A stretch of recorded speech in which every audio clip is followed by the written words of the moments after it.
নমস্কার বন্ধুরা, মুনিয়া রন্ধনশৈলী চ্যানেলে আপনাদের সবাইকে স্বাগত। আশা করি আপনারা সবাই খুব ভালো আছেন। বসন্তের শুরুতে বাজার জুড়ে সজনে ফুল। সজনে ফুল একটু হালকা তেতো হলেও এর পুষ্টিগুণ কিন্তু অসামান্য। আর এই সজনে ফুল দিয়ে আমরা বাঙালিরা নানান রকমের পদ কিন্তু তৈরি করে থাকি। আজকে তৈরি করব সজনে ফুলের বড়ার ঝাল। বসন্তের দুপুরে গরম ভাতের পাশে যদি এইরকম এক বাটি সজনে ফুলের বড়ার ঝাল থাকে, তাহলে তো আর অন্য কোনো পদের প্রয়োজন পড়ে না।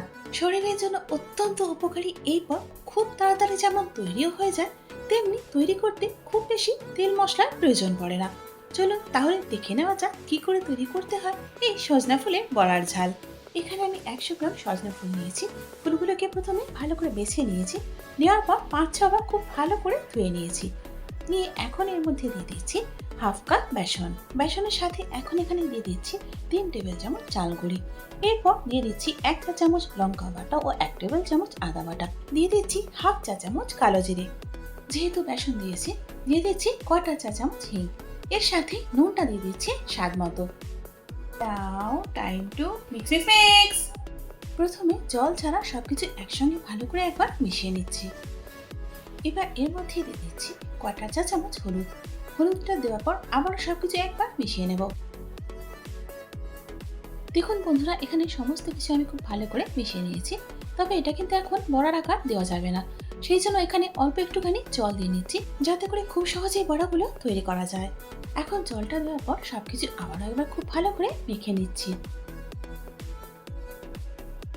দেখুন বন্ধুরা, এখানে বড়ার মিশ্রণটা খুব টাইট হয়েছে। এর মধ্যে থেকে আমরা কিন্তু সহজে বড়া তৈরি করতে পারবো না, সেই জন্য আরো একটু জল আমি এর মধ্যে দিচ্ছি। এটা দেখানোর বা বলার একটা কারণ এটা হলো যে একেবারে জলটা কিন্তু আপনারা বেশি করে দিয়ে দেবেন না, পরিমাণ মতো অল্প অল্প করে জল দিয়ে মেখে নেবেন। দেখুন বন্ধুরা, এখানে বড়ার মিশ্রণটা তৈরি হয়ে গেছে। এবার এর মধ্যে দিয়ে দিচ্ছি কটা চা চামচ খাবার সোডা। এটা দিলে বড়াগুলো নরম হবে। এটা দেওয়ার পর আবার একবার মিশ্রণটা খুব ভালো করে মিশিয়ে নিচ্ছি। সজনে ফুলের বড়ার মিশ্রণটা তৈরি হয়ে গেছে। চলুন এবার চটপট বড়াগুলো ভেজে ফেলি। রান্নাটা পুরোটাই কিন্তু সর্ষের তেলে হবে, তাই বড়াগুলো ভাজার জন্য এখন কড়াতে তেল দিয়ে দিচ্ছি 4 টেবিল চামচ। তেলটা গরম হয়ে গেছে। এবার এর মধ্যে একটা একটা করে বড়াগুলো আমি দিয়ে দেব।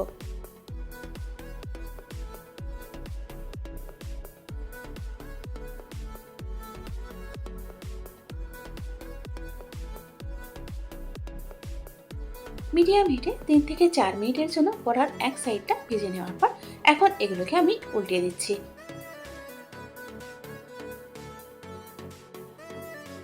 এখানে বড়াগুলো ভাজা হয়ে গেছে। এবার এগুলোকে আমি কড়া থেকে নামিয়ে ফেলবো। বন্ধুরা, গরম গরম এই সজনে ফুলের বড়া ভাজা খেতেও কিন্তু অত্যন্ত সুস্বাদু লাগে। আপনারা কে কে এই বড়া ভাজা খেতে ভালোবাসেন সেটা আমাকে কমেন্টস করে জানাবেন। এখন কড়াতে বাকি তেলের সাথে দিয়ে দিচ্ছি আরো 1 টেবিল চামচ সর্ষের তেল। এখন ফোড়নের জন্য দিয়ে দিচ্ছি হাফ চামচ 5 ফোড়ন আর একটা গোটা শুকনো লঙ্কা। এবার এগুলোকে একটুখানি নাড়াচাড়া করে নেব। এখন দিয়ে দিচ্ছি একটা মাঝারি সাইজের টমেটো কুচি। টমেটো কুচিটাকে মিনিট খানেকের জন্য একটু নাড়াচাড়া করে নিচ্ছি। এখন ঝালের জন্য দিয়ে দিচ্ছি হাফ চা চামচ লঙ্কার গুঁড়ো। এখানে আপনারা চাইলে কাঁচা লঙ্কা বাটাও দিতে পারেন। এরপর এখানে দিয়ে দিচ্ছি হাফ চা চামচ হলুদ গুঁড়ো। হলুদ এবং লঙ্কাটাকে টমেটোর সঙ্গে ভালো করে কষিয়ে নেব এবং ততক্ষণ পর্যন্ত কষাবো যতক্ষণ না টমেটোটা একেবারে গলে যাচ্ছে এবং তেলটা আলাদা হয়ে যাচ্ছে। দেখুন বন্ধুরা, এখানে টমেটোটা সম্পূর্ণভাবে গলে গেছে এবং তেলটাও আলাদা হয়ে গেছে। ঠিক এই সময় এর মধ্যে দিয়ে দিচ্ছি 1.5 কাপ জল। এখন নুনটা দিয়ে দিচ্ছি স্বাদ মতো। তবে নুনটা দেওয়ার সময় এটা খেয়াল রাখতে হবে যে আমরা যখন বড়া তৈরি করেছিলাম তাতেও কিন্তু নুন দিয়েছিলাম, সুতরাং এখন যখন নুনটা দেবো সেটা কিন্তু একটু বুঝে দিতে হবে। এই কথাটা কিন্তু আপনারা অবশ্যই খেয়াল রাখবেন। নুনটা দেওয়ার পর গ্রেভিটা একটু ভালো করে নাড়াচাড়া করে নিচ্ছি। এখন গ্রেভিটা ফুটে ওঠার অপেক্ষা করব। দেখুন বন্ধুরা, এখন কিন্তু গ্রেভিটা ফুটতে শুরু করে দিয়েছে। ঠিক এই সময় এর মধ্যে ভেজে রাখা সজনে ফুলের বড়াগুলো দিয়ে দিচ্ছি। এখন এই বড়াগুলো গ্রেভির সঙ্গে খুব ভালো করে একবার মিশিয়ে নিচ্ছি। এখন মিডিয়াম হিটে বড়াগুলোকে মিনিট 5-6 জন্য ফুটিয়ে নেব, যাতে করে বড়াগুলো সেদ্ধ হয়ে নরম হয়ে যায়। মিনিট 6 পর এখন বড়াগুলোকে একটু নাড়াচাড়া করে দিচ্ছি। আর দেখুন, এগুলো হালকা চাপ দিলেই বোঝা যাচ্ছে যে এগুলো নরম হয়ে গিয়ে সেদ্ধ হয়ে গেছে। বড়াগুলো সেদ্ধ হয়ে যাওয়ার পর এখন এখানে দিয়ে দিচ্ছি 1 টেবিল চামচ পোস্ত বাটা ও তার সাথে দিয়ে দিচ্ছি 1 টেবিল চামচ সর্ষে বাটা। এখন সর্ষে আর পোস্ত বাটাটা গ্রেভির সঙ্গে ভালো করে একবার মিশিয়ে নিচ্ছি। বন্ধুরা, ঠাকুমা দিদিমা হাতে তৈরি সেই পুরনো স্বাদের সজনে ফুলের বড়ার ঝাল গরম ভাতের সাথে খেতে কিন্তু এক কথায় অমৃত। আর এটা কিন্তু সেই হারিয়ে যাওয়া একটা রেসিপি। এটা কিন্তু আপনারা অবশ্যই একবার ট্রাই করবেন। যাই হোক, কথা বলতে বলতে সর্ষে এবং পোস্ত বাটা দুটোই কিন্তু আমার মেশানো হয়ে গেছে। তবে যেহেতু সর্ষে বাটা দিয়েছি, সেই জন্য কিন্তু আর বেশিক্ষণ ফোটাবো না। এই মিনিট দুয়েকের জন্য ফুটিয়ে নামিয়ে নেব। নামানোর আগে এখন দিয়ে দিচ্ছি 1.5 টেবিল চামচ সর্ষের তেল। এটা কিন্তু অবশ্যই দিতে হবে, এতে করে স্বাদটা কিন্তু অনেকটাই বেড়ে যায়।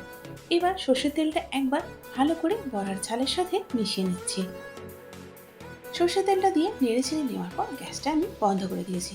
ব্যাস, আর কি, এখানে আমাদের গরম গরম সজনে ফুলের বড়ার ঝাল কিন্তু তৈরি হয়ে গেছে। চলুন এবার এটাকে পরিবেশন করি। বন্ধুরা, পুষ্টিগুণে ভরপুর সজনে ফুল দিয়ে তৈরি এই বড়ার ঝাল শরীরের জন্য যেমন উপকারী, খেতেও কিন্তু ঠিক তেমনই অসাধারণ। সুতরাং আর দেরি না করে সজনে ফুল শেষ হয়ে যাওয়ার আগেই তৈরি করে ফেলুন এই বড়ার ঝাল। বন্ধুরা, আশা করি আজকের এই সজনা ফুলের বড়ার ঝালের রেসিপিটা আপনাদের ভালো লেগেছে এবং কাজে আসবে। যদি ভালো লেগে থাকে তাহলে একটা লাইক করে দিন, আর তারই সাথে বন্ধু বান্ধব এবং আত্মীয় পরিজনের মধ্যেও শেয়ার করে দিন। আর এই রকমই সহজ ও নিত্য নতুন রান্নার রেসিপির জন্য আমার চ্যানেলটাকে সাবস্ক্রাইব করে আমার পাশে থাকুন। তার সাথে বেল আইকনটা প্রেস করে দিন, যাতে করে আমার নতুন ভিডিও আপলোড হওয়ার সাথে সাথে নোটিফিকেশনটা আপনার কাছে পৌঁছে যায়। এতক্ষণ সঙ্গে থাকার জন্য অনেক ধন্যবাদ।